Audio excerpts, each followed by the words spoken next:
Last night, we introduced you to the latest addition to our global family of nations, the 196th country on Earth for keeping track. It's called CHAZ. CHAZ's gleaming capital rises from land that once belonged to an indigenous but now nearly extinct tribe known as the Seattle Police Department. As with so many great nations, the creation story of CHAZ holds innumerable lessons for all of us. It's a tale of unlikely good fortune and the triumph of perseverance over hardship. How do a group of people with no useful skills, no record of achievement or personal hygiene, a group capable of smashing windows and setting fires but nothing else, how do a group like that create an entirely new nation? Well, that's a question we may soon face here in the United States, in fact, given our current trajectory. It's never easy to build things with people who can only destroy.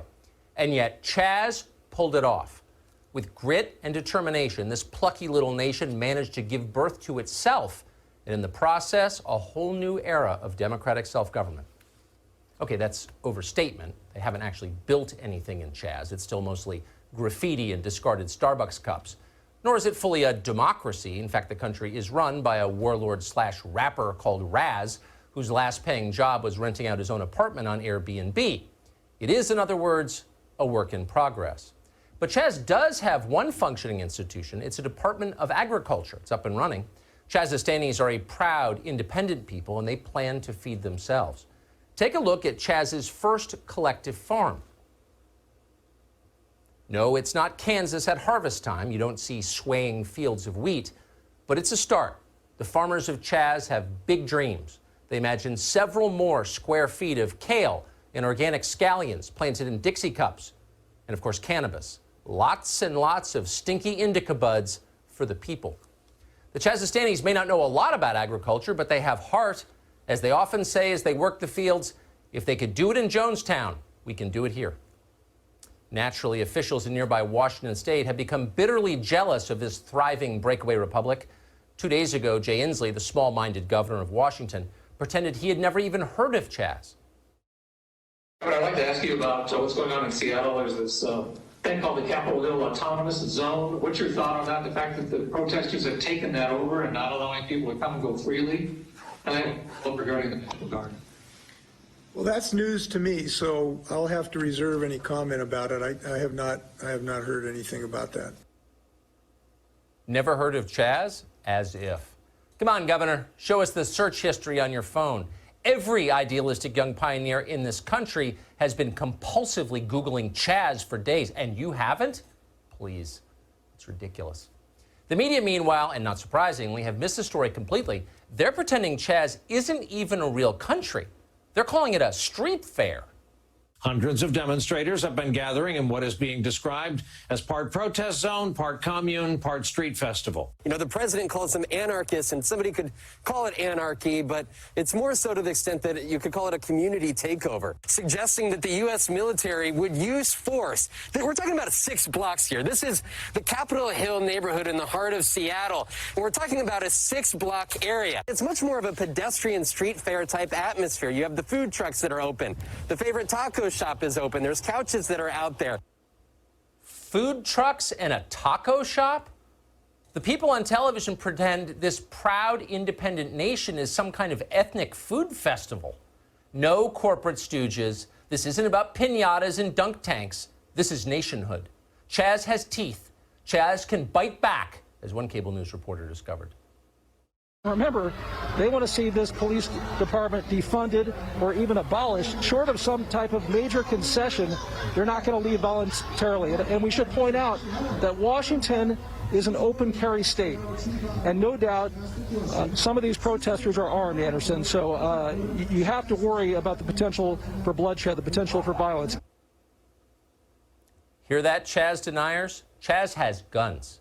King Raz merely has to say the word, and his country's crack special forces teams will emerge like ninjas from the shadows. You may not even recognize them as soldiers. Some may look homeless. Others may be injecting narcotics or shoplifting. But make no mistake, this army means business. They rolled over the Seattle Police Department like Cortez conquering the Aztecs.